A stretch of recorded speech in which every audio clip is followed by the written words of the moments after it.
Gracias por acompañarnos una vez más en Historias sobre la Noche, querida comunidad. De corazón, gracias por estar aquí y por seguir formando parte de este rincón tan extraño y envolvente. Como siempre, deseo que estén pasando un buen momento y que todo marche bien para disfrutar de estas historias.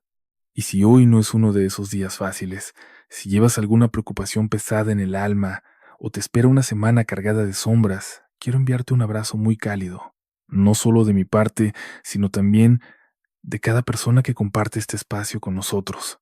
Espero que puedas sentir el cariño y la compañía de esta gran familia. Por ahora, olvida cualquier inquietud y permítete caer en este abismo de misterio y escalofríos. Relájate, acomódate bien y déjate devorar por los relatos que hemos preparado para ti.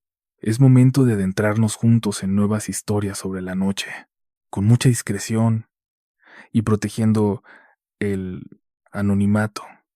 Voy a contarles una vivencia profundamente traumática que sufrí junto a algunos compañeros hace no mucho, cuando comenzaban los trabajos de construcción del Tren Maya en la península de Yucatán, en un punto remoto, en lo más profundo de la selva, lejos de cualquier rastro de civilización.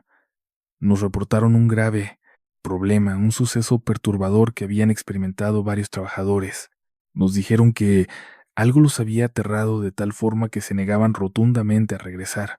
Mi superior no nos dio muchos detalles, pero temía que se tratara de delincuentes, algún grupo del crimen organizado, aunque no son comunes en esa zona, o quizás pobladores enfurecidos por la construcción que los hubieran amenazado de muerte. Así que nos trasladamos a ese lugar para asegurarnos de que el sitio fuera seguro. La verdad es que, al llegar, todo parecía inquietantemente normal. Hicimos varios recorridos de reconocimiento, pero no encontramos nada que explicara qué fue lo que los espantó, qué fuerza invisible había ahuyentado a los trabajadores, gente local que conoce la selva como la palma de su mano, y, aunque no hayamos rastro alguno, debíamos permanecer allí para asegurar el área. Decidimos adentrarnos en una caminata larga y 3 compañeros y yo nos separamos del resto del grupo. Caminamos un buen rato, unos 3 kilómetros, diría yo, bajo la espesura de la selva. Caía la tarde, pero el calor seguía siendo una presencia asfixiante y pesada. De repente, un compañero gritó a lo lejos, entusiasmado, diciendo que había encontrado algo que debíamos ver. Nos acercamos a toda prisa para encontrarnos con un hueco profundo en el suelo, rodeado de piedras filosas.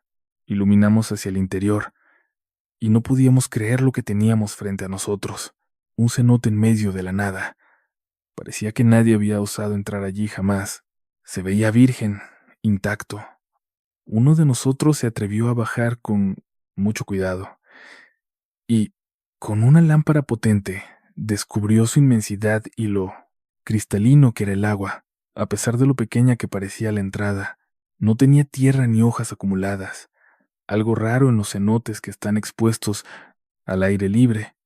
Desde dentro nos llamó para que bajáramos. Lo hicimos todos, con el corazón acelerado, vigilando que no hubiera nada extraño a nuestro alrededor. Pero repito, estábamos a kilómetros de cualquier rastro de humanidad. En el interior reinaba una oscuridad absoluta, pero encendimos varias linternas. Decidimos meternos al agua para refrescarnos. Dejamos la ropa cerca de la entrada y caminamos entre rocas resbaladizas por el agua transparente, pero apenas unos metros después el agua se volvía negra como el carbón. Se perdían las piedras bajo nuestros pies. El cenote se tornaba un abismo insondable. Mis compañeros, buenos nadadores, se metieron con total confianza, pero yo apenas sé flotar. No me atreví a avanzar más porque sé que pueden ser lugares extremadamente profundos, y había algo que me erizaba la piel. Sentía, con una certeza absoluta, que alguien nos estaba observando, aunque racionalmente era imposible. Lo cierto es que sé que muchos cenotes eran utilizados como lugares ceremoniales antiguos. Dicen que, desde hace siglos, el fondo de aquel lugar está repleto de restos humanos, así que ni loco me aventuraba. Me quedaba siempre en la orilla, apenas pisándolo bajito. Entre las piedras nos fuimos alejando de la entrada sin darnos cuenta de que caía la noche. Es como si allí dentro el tiempo simplemente dejara de existir. Solo escuchaba las risas de mis amigos chapoteando en esa oscuridad espesa hasta que, de pronto, se coló otro sonido, algo antinatural, como un zumbido apenas perceptible que de golpe pareció succionar todo el aire del cenote, algo que nuestra mente no lograba procesar pero que el cuerpo sentía como un escalofrío en la nuca. Las risas se cortaron en seco y, de la nada, una nube de cientos, quizá miles de murciélagos, se lanzó hacia la salida, rozándonos la cara con sus alas como si huyeran de un infierno. Mis compañeros nadaron desesperados hacia la zona menos profunda mientras yo corría hacia la entrada para recoger mis cosas. De repente, una necesidad visceral, un pánico primitivo, nos obligó a querer escapar de aquel sitio a toda costa. Las linternas fallaron simultáneamente, solo quedó una encendida, cuya luz apenas lograba iluminar un punto muerto en el techo rocoso, cerca de la salida. No veíamos ni dónde poníamos los pies. La negrura era absoluta, casi sólida, asfixiante. Al acercarnos a nuestras pertenencias, lo vimos. Ahí, justo sobre la piedra que teníamos que cruzar para salir, estaba parado un murciélago. Uno de los chicos soltó un grito, luego una risa nerviosa, y enseguida todos nos reímos aliviados. Era absurdo que un bicho nos hubiera dado un susto de muerte, o eso creíamos, pero nuestras risas murieron al instante cuando nos dimos cuenta de la terrible realidad. Aquello no era un murciélago. Aquella supuesta ilusión óptica era una figura del tamaño de una persona que bloqueaba por completo el hueco por donde habíamos entrado, nuestra única vía de escape. Era más alto que cualquiera de nosotros, una silueta imponente y oscura que nos impedía el paso hacia nuestra ropa y nuestras cosas. Nadie se atrevía a respirar, mucho menos a moverse. Alguien susurró desde atrás, con la voz quebrada, que aquel ser era el guardián del cenote y que jamás debimos haber profanado su dominio, pero esa advertencia llegaba demasiado tarde. Durante minutos que parecieron horas, esa cosa permaneció inmóvil, bloqueando la salida, hasta que comenzamos a pedir perdón, suplicando misericordia. Lo único que queríamos era salir de ahí con vida. De la nada, la criatura dio unos pasos hacia atrás, pasos pesados, humanos, y simplemente se esfumó en las sombras, perdiéndose de nuestra vista. Salimos disparados, corriendo como condenados hasta llegar a donde nos esperaban los demás. Nos faltaba el aire y estábamos pálidos como espectros. Aún así, antes de llegar, nos detuvimos para calmarnos y pactar un silencio absoluto. Sabíamos que era una historia ridícula, que nadie nos creería y que solo serviría para que se burlaran de nosotros. Juramos no volver a mencionar lo ocurrido nunca más. Hoy ya no tengo contacto con dos de los amigos que vivieron ese horror, que estuvieron conmigo frente a ese ser del cenote, pero a pesar de todo me atreví a compartirlo con ustedes. Estoy seguro de que no somos los únicos de ese tamaño, pero pronto las risas se apagarían de nuevo, dejando un silencio sepulcral, y es que al caminar un poco más, el corazón se nos vino al suelo al notar que el animalito había sido solo una maldita ilusión óptica. No era un pequeño murciélago posado sobre una roca junto a nuestras cosas. Era algo del tamaño de una persona, algo oscuro que bloqueaba por completo el agujero por donde entramos, nuestra única y maldita salida. Era más alto que nosotros, podría jurarlo, y teníamos que caminar en su maldita dirección, acercarnos demasiado para poder alcanzar nuestra ropa y nuestras armas, pero nadie se atrevió a dar ni un solo paso. Alguien susurró desde el fondo, con una voz quebrada, que era el dueño del cenote, que no debíamos haber entrado, pero esa advertencia llegaba demasiado, dolorosamente, tarde. Durante varios minutos, esa cosa se mantuvo inmóvil, bloqueando la entrada, hasta que, muertos de miedo, empezamos a pedir perdón. Lo único que queríamos era salir. Solo podíamos suplicar y pedir clemencia. De la nada, esa cosa dio unos pasos hacia atrás, pasos pesados, humanos, y ahí lo perdimos de vista. Salimos disparados de ahí, corriendo como locos, hasta llegar a la zona donde nos esperaban nuestros compañeros. Nos faltaba el aire, estábamos pálidos como espectros, pero aún así nos detuvimos antes de llegar para calmarnos, para ponernos de acuerdo. No podíamos contar lo que acababa de pasar. Era ridículo. Nadie nos iba a creer y nos iban a tomar de punto y a burlarse de nosotros de por vida. Así que juramos, con un nudo en la garganta, no volver a mencionarlo jamás. Ya no tengo contacto. Ya no tengo contacto con dos de los que vivimos ese suceso, con dos de los que nos topamos con ese ser del cenote, pero aún así me atreví a compartirlo con ustedes. Estoy seguro de que no somos las únicas personas que nos hemos topado con un ser así. Si esto llega a más gente, me encantaría conocer otras experiencias similares en los cenotes y en la selva. Gracias por escuchar. Pero en las historias de hoy no solo hablaremos de criaturas extrañas o guardianes de la naturaleza, también vamos a adentrarnos en uno de los orígenes del horror de los demonios y de las posesiones. Prepárate para la siguiente historia de este episodio. Pero antes, recuerda visitar nuestro sitio web rdlnoficial.com y seguirnos en nuestras redes sociales, también RDLN Oficial en todas partes.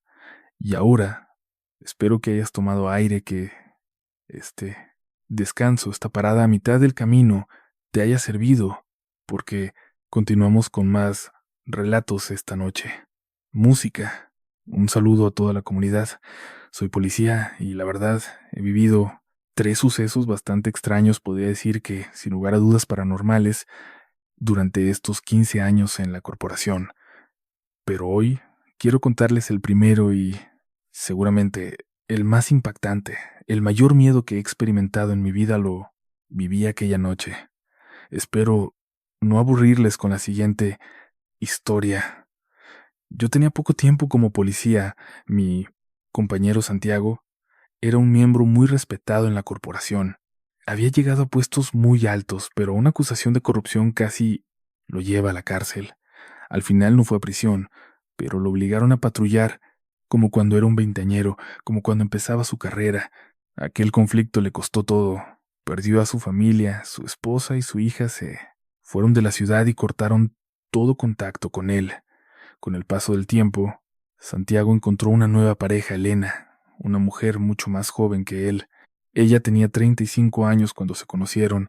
Era muy reservada y nunca asistía a los festejos o actividades de los compañeros, a diferencia de su primera esposa, quien era sumamente estimada por todos.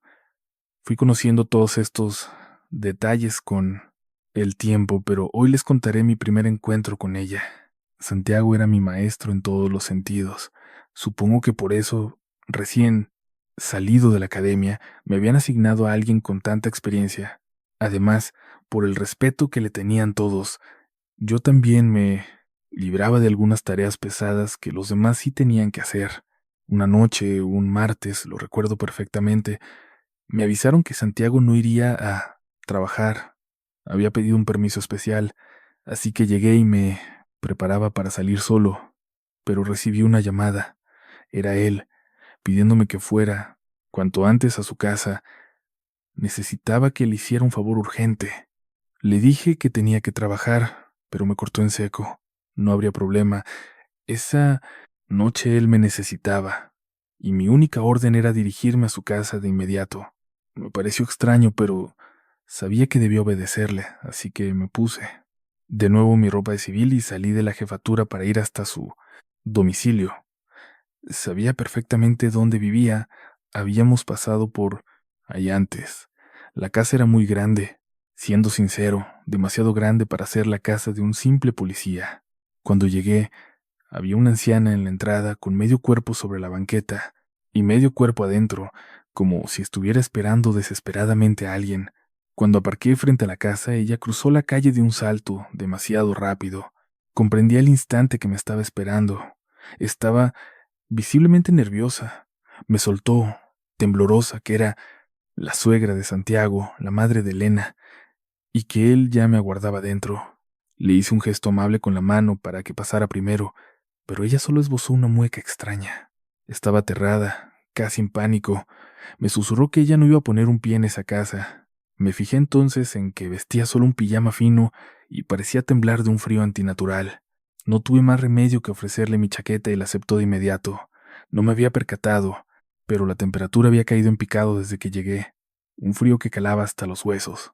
Al entrar, la oscuridad era casi absoluta, apenas unas cuantas luces mortecinas parpadeaban. Unas velas al fondo del pasillo arrojaban sombras largas y retorcidas, marcándome el camino.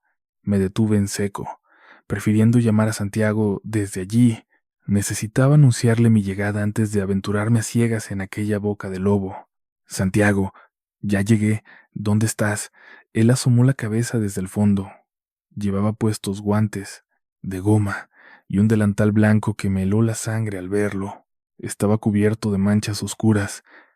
Parecían salpicaduras de sangre fresca. Qué alivio que estés aquí. Necesito que te quedes 1 hora y media, tal vez 2 horas como máximo. Debo ir a recoger a alguien a la central de autobuses, pero un sonido desgarrador, proveniente de la planta alta, nos interrumpió de golpe.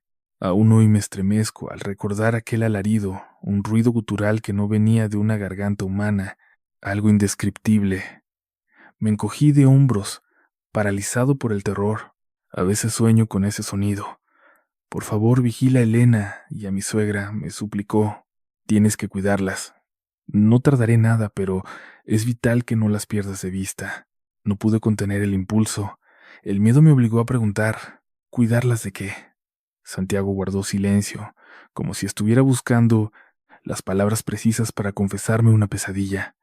Caminó hacia la escalera y me hizo señas para que lo siguiera hacia lo desconocido.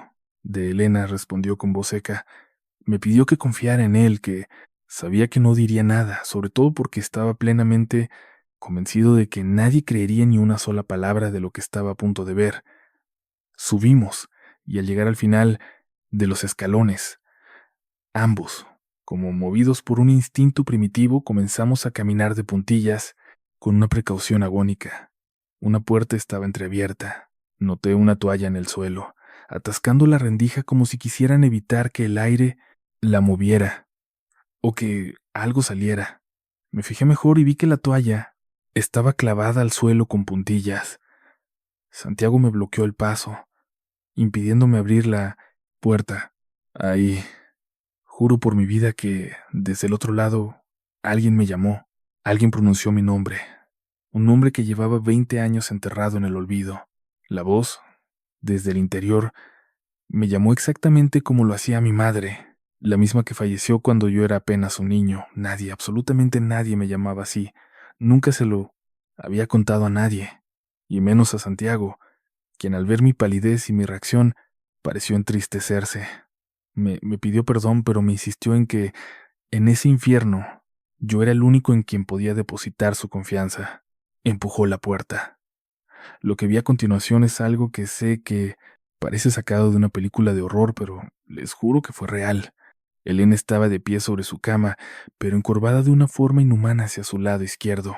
Lo hacía de una manera que recordaba a una niña curiosa, pero con la espalda tan retorcida, tan antinatural, que ponía los pelos de punta. Su columna parecía haberse quebrado en ángulos imposibles, un espectáculo grotesco.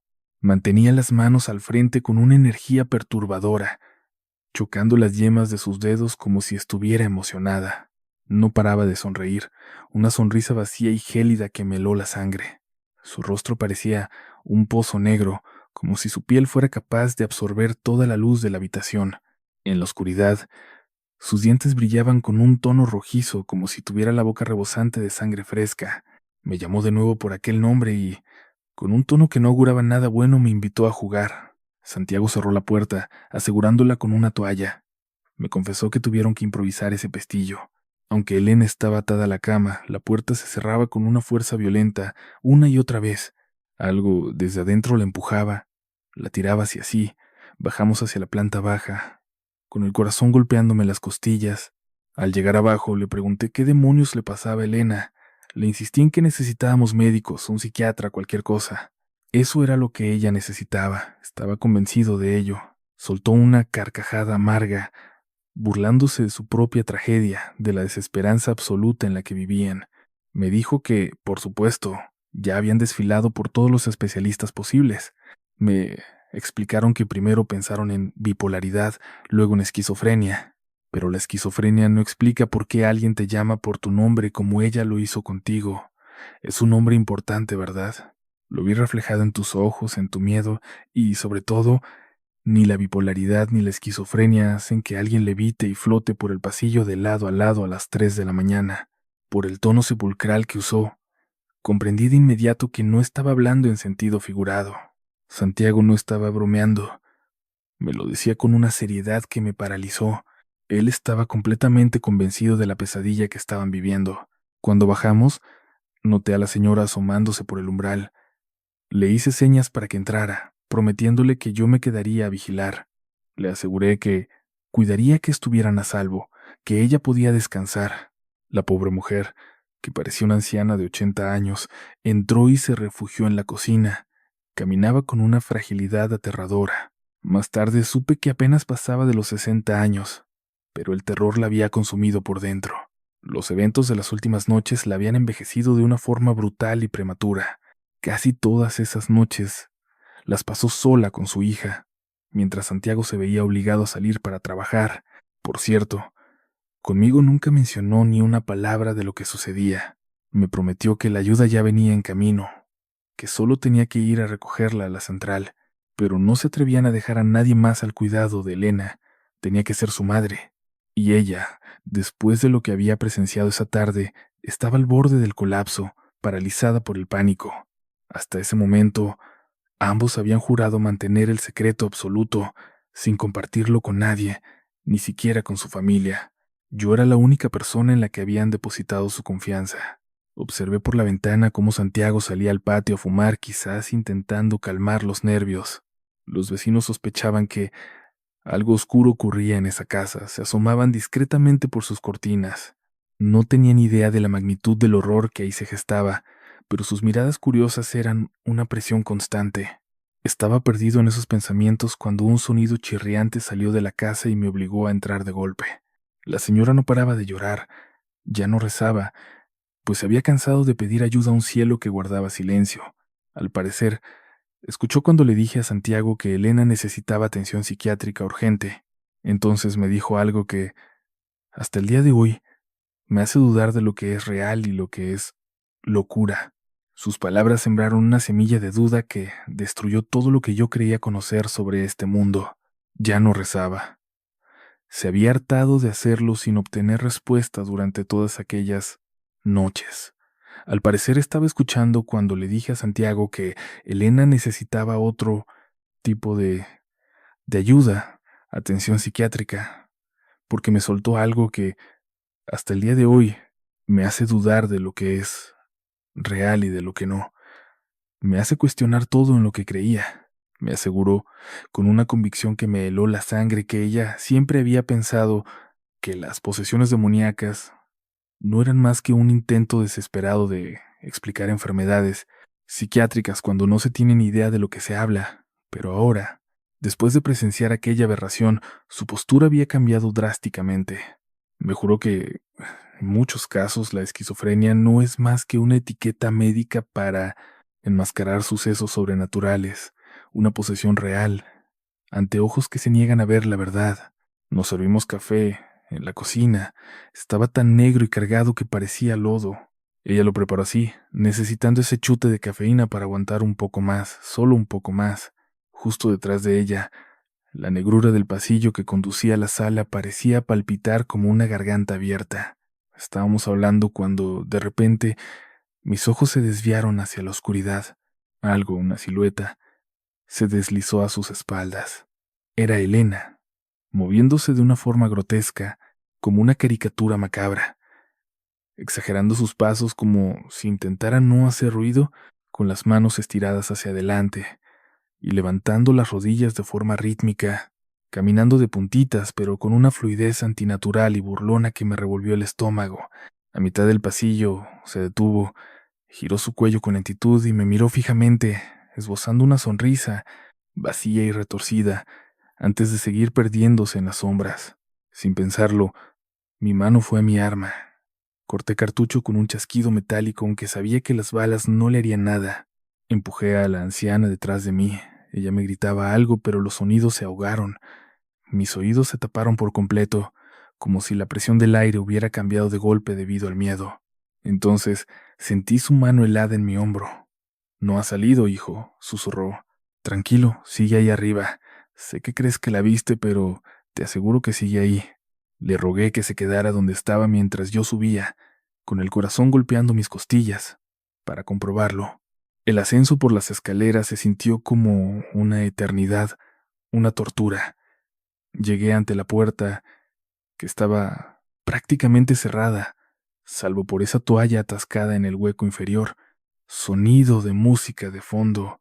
No sé si fue mi mente jugándome una mala pasada, pero juraría que escuché a Elena o lo que fuera que ocupaba su cuerpo tarareando una melodía. Una canción inquietante, antigua, que por alguna razón me resultaba aterradoramente familiar. Santiago apareció poco después, acompañado de un sacerdote de tez oscura. Por su acento supe que no era de México.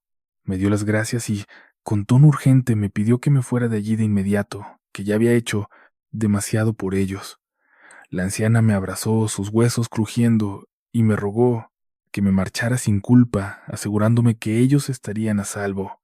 No recuerdo cómo salí de aquella casa, ni cómo conduje hasta mi hogar. Solo sé que desperté al día siguiente tratando de convencerme de que todo fue un sueño, hasta que me avisaron que Santiago había pedido vacaciones de emergencia para atender un asunto personal ineludible. Pasó una semana y él seguía sin regresar al trabajo, pero me llamó y me rogó que fuera a su casa. Con un nudo en la garganta, entré. La mansión se sentía opresiva, sumida en una oscuridad antinatural a plena luz del día.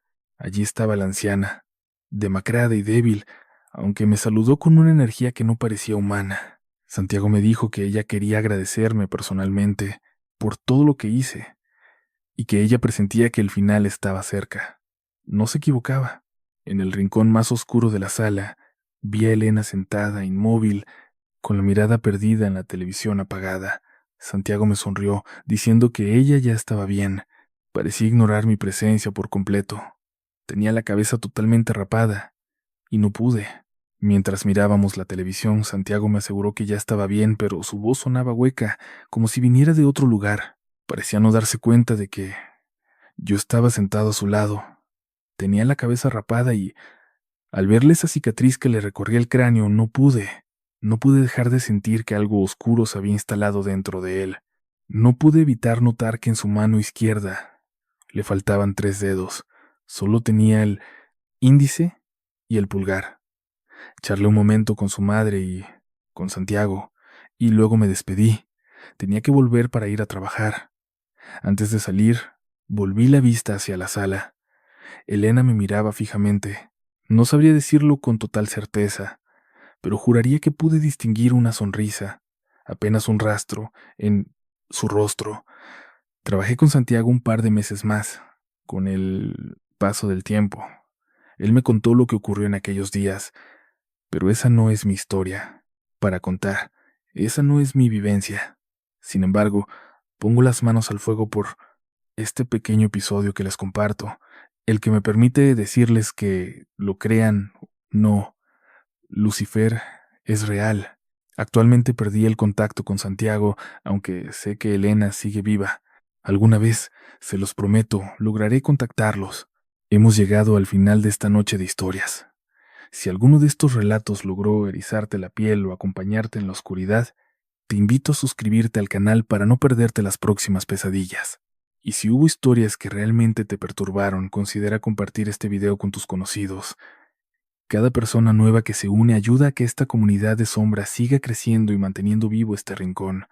Gracias por dedicar parte de tu tiempo a escuchar estos relatos. Espero que hayas pasado un momento inquietante y que nos volvamos a encontrar muy pronto en una nueva recopilación de horrores. Que tengas una noche, si es que puedes conciliar el sueño. Cuídate mucho y hasta la próxima.